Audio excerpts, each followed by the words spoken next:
हे friends, अस्सलाम वालेकुम। Recipe curries kitchen में खुशामदीद। एक मज़ेदार सी रेसिपी के साथ जिसे आप नाश्ते में बनाकर सेव कर सकते हैं और इसको सिंपल आपको बताऊंगी बगैर ओवन के आप इसे तवे पर बेक कर सकते हैं, पैन में बेक कर सकते हैं। तो पैन में किस तरह से बेक किया है, तो बिस्मिल्लाहिर्रहमानिर्रहीम, अस्सलाम वालेकुम। इस रेसिपी के लिए सबसे पहले एक बाउल के अंदर आपने अंडे को ऐड करना है। वन बाय वन तोड़ के आप अलग से ऐड कर लीजिएगा, यानी आजकल वैसे भी गर्मियाँ तो ख़राब ना हो, सो आपने अलग अलग तोड़ लेने हैं। उसके बाद आपने 2 अंडों को अच्छे से हैंड विस्कर से या बीटर की मदद से अच्छे से बीट कर लेना है। अच्छे से बीट कर लेने के बाद आपने इसके अंदर शामिल करनी है आधा कप ब्राउन शुगर। चीनी शामिल करते ही फिर आपने इसको भी अच्छे से हैंड विस्कर की मदद से बीट कर लेना है। चाहे तो बीटर का इस्तेमाल भी कर सकते हैं, आपके पास दोनों ऑप्शन है। तो पहले तो मैं इसे अच्छे से घोल लूँगी ताकि अच्छे से जो है चीनी इसके अंदर घुल जाए, मिक्स हो जाए, मेल्ट हो जाए। आपने बहुत अच्छे से इसको तकरीबन 3 से 4 मिनट लगेंगे और आपने इसे अच्छे से मिक्स कर लेना है। फिर आपने लेनी है आधा कप ही चीनी वाइट वाली और इसके अंदर शामिल कर देनी है। चीनी जो है वो आप दोनों तरह की इसके अंदर यूज़ करेंगे और उसके बाद आपने इसको भी अच्छे से, जब तक अच्छे से मेल्ट नहीं हो जाती चीनी, आपने इसको भी बीट कर लेना है। फिर आपने इसके अंदर शामिल करना है मक्खन। अच्छा, बटर लेंगे इसके अंदर तकरीबन जितनी आपने चीनी इस्तेमाल किया है आपने उतना ही 120 ग्राम, यानी आपने 3 टेबलस्पून भरकर मेल्टेड रूम टेम्परेचर का जो मक्खन है वो इसके अंदर शामिल करना है और इसके अंदर शामिल करते ही इसको पहले मिक्स कर लेना है। आपको नज़र आ रहा होगा ये थोड़ा सॉलिड फॉर्म में है, अभी इसको ठीक कर लेते हैं। आपने 2 से 3 ड्रॉप जो है इसके अंदर वैनिला एसेंस के शामिल करने हैं और इसको भी आपने मिक्स कर लेना है। अभी स्पैचुला से मिक्स कर रही हूँ, फिर मैं आपको बताऊँगी इसको अच्छे से बीट करने का तरीका। इसके बाद ये तमाम चीज़ें इसके अंदर चली गई। अब आपने इसके अंदर शामिल करना है आधा टीस्पून भरकर आपने बेकिंग पाउडर। बेकिंग पाउडर इसके अंदर शामिल करके इसको भी बहुत अच्छे से अब आपने विस्कर की मदद से इस तमाम चीज़ों को अच्छे से बीट करेंगे। और अब आपने बीटर की मदद से कर सकते हैं और विस्कर की मदद से करेंगे तो इस तरह से एक अच्छा सा पेस्ट सा इस तरह से रेडी हो जाएगा। उसके बाद अब आपने इसके अंदर शामिल करना है कोको पाउडर। 1.5 टेबल स्पून भरकर आप इसके अंदर शामिल कीजिएगा और इसको भी बहुत अच्छे से हैंड विस्कर की मदद से आपने इसको भी अच्छे से बीट कर लेना है। तमाम मिक्सचर को अच्छे से बीट करेंगे, जितना अच्छा बीट करेंगे उतना आपका अच्छा सॉफ्ट ये मज़ेदार सा नाश्ता रेडी होगा। उसके बाद आपने इसके अंदर शामिल करनी है, ये मैंने इसके अंदर हेज़लनट चॉकलेट इस्तेमाल की है।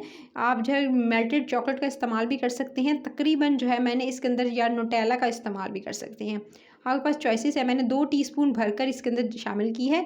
तो चॉकलेट अगर आपके पास हेज़लनट वाली नहीं है तो आप सिंपल जो है वो इसके अंदर नुटेला भी शामिल कर सकते हैं। न उसके बाद आपने क्या करना है, इसको एक तरफ करना है और एक अलग से बॉल में आपने तकरीबन जो है वो 1.5 कप जो है वो आपने मैदा लेना है। उसको पहले छान लीजिएगा। छान के उसके अंदर ये तमाम मिक्सचर जो आपने अभी रेडी किया था वो शामिल करेंगे। साथ में आपने इसके अंदर शामिल कर देनी है चॉकलेट। अच्छा, रूम टेम्परेचर पर आने दीजिएगा या मेल्ट भी कर सकते हैं चॉकलेट को, और चॉकलेट को आपने इसके अंदर शामिल करके तकरीबन ये मैंने ली थी जो है वो 4 से 5 चंक्स थे बड़े बड़े साइज़ के, और उसको मैंने जी इसके अंदर रूम टेम्परेचर की ये चॉकलेट थी और इसको मैंने इसके अंदर अच्छे से जो है वो डालकर अब तमाम चीज़ों को बहुत अच्छे से आपने मिक्स कर लेना है।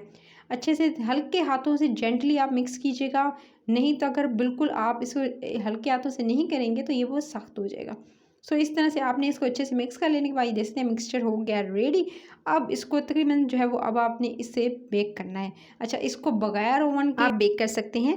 आज आपको फ्राई पैन में मैं बेक करना बताऊंगी। सबसे पहले मिक्सचर को रेडी कर लेना है। उसके बाद रेडी कर लेने के बाद फिर आपने इस तरह से एक पैन लेना है। पैन में आपने बटर पेपर लगाना है, थोड़ा सा ऑयल ग्रीस कीजिएगा, फिर बटर पेपर लगाइएगा और बटर पेपर लगाने के बाद फिर आपने इस मिक्सचर को अच्छे से इसके अंदर पोर कर देना है। मिक्सचर को सारा इसके अंदर डालेंगे और इसको जी डालने के बाद सारा का सारा मिक्सचर कुछ भी वेस्ट नहीं करना है और आपने इसके अंदर मिक्सचर को ऐड कर देना है। मिक्सचर ऐड करते ही फिर इसको आपने 3 से 4 दफ़ा अच्छे से टैप करना है ताकि इसके अंदर बबल्स वगैरह जो ख़त्म हो जाए। उसके बाद आपने इस तरह से वुडन स्टिक की मदद से इसको इस तरह से जी शेप दे देनी है ताकि इसके अंदर जो है वो एक अच्छी सी डिज़ाइनिंग आ जाए और इवनली जो है वो स्प्रेड हो जाए आपका बैटर। उसके बाद आपने लेना है एक अदद पैन, या आपके घर में पैन होगा, उसके अंदर जो है वो आप फ्राई पैन के अंदर आपने एक रखना है स्टैंड। स्टैंड के ऊपर आप इस तरह से रखेंगे, डायरेक्टली नहीं रखेगा, स्टैंड रखेगा, उसके ऊपर आपने मोल्ड को रखना है और ऊपर से आपने किसी ऐसे देगचे पतीले से कवर कर देना है जिससे बाहर हवा ना आए। और एटलीस्ट आपने 30 से 35 मिनट का टाइम देना है। चेक भी कर सकते हैं, 30 से 35 मिनट में ना हो तो आप 40 मिनट्स तक इसको जो है वो कुक कर लीजिएगा, इससे ज़्यादा ओवर कुक मत कीजिएगा। तो ये परफेक्ट 35 मिनट में हो चुका था। फिर आपने इसे निकालना है, मोल्ड में से निकालिएगा, ठंडा कीजिएगा, ठंडा करके तभी जो है, अभी ये गर्म है मेरी तरफ से जो है वो आपने इसको पहले तो ठंडा करना है, उसके बाद आपने इसकी कटिंग करनी है। लेकिन मैं आज आपको गरम-गरम करके दिखा रही हूँ, क्योंकि सॉरी मैंने जो है वो मुझे इस तरह से मुझे आपको कट करके दिखाना था। सो इसलिए मैं इसे गरम-गरम ही इसका जो है वो साइड से मैं रिमूव कर दूँगी इसका बटर पेपर और इसकी कटिंग स्टार्ट कर दूँगी। तो ये देख सकते हैं अगर आप गरम-गरम करेंगे तो इसकी क्या रीज़न होती है, उससे ये होता है कि ये थोड़ा-सा जो है टूटने लगता है, थोड़ा-सा जो है वो टाइम लगाएगा कि ये इसको जो है सेट होने में थोड़ा टाइम लेता है। सो आप अगर जो है ठंडा करके करेंगे तो ये टूटेगा नहीं बिल्कुल। सो इसकी कटिंग में आपको आसानी होगी। तो मैं गरम-गरम कर रही हूँ इसलिए आपको थोड़ा बहुत इसके अंदर क्रैक्स वगैरह नज़र आ जाएँगे, लेकिन परेशानी की ज़रूरत नहीं है। मैं इस तरह से इसको कट कर रही हूँ, इसी तरह से आपने छोटे-छोटे पीसेस में से कट कर लेना है और कट कर लेने के बाद अब इसको जब ठंडा करेंगे ना गाइस तो ये इतना मज़ेदार होगा। इसके ऊपर आप मज़ीद चॉकलेट स्प्रेड डाल सकते हैं, चॉकलेट मेल्ट करके डाल सकते हैं। अगर तो आपको रेसिपी अच्छी लगी तो बस आपने एक ही काम करना है, लाइक, शेयर और चैनल रेसिपी करिए इसको सब्सक्राइब ज़रूर कर लीजिएगा। सब्सक्राइब करने के साथ नोटिफिकेशन मिलेगी, आप मज़े-मज़े की रेसिपीज़ को एंजॉय कर सकेंगे। अपना ख्याल रखिएगा। टिल द नेक्स्ट वीडियो फिर मिलती हूँ। Take care.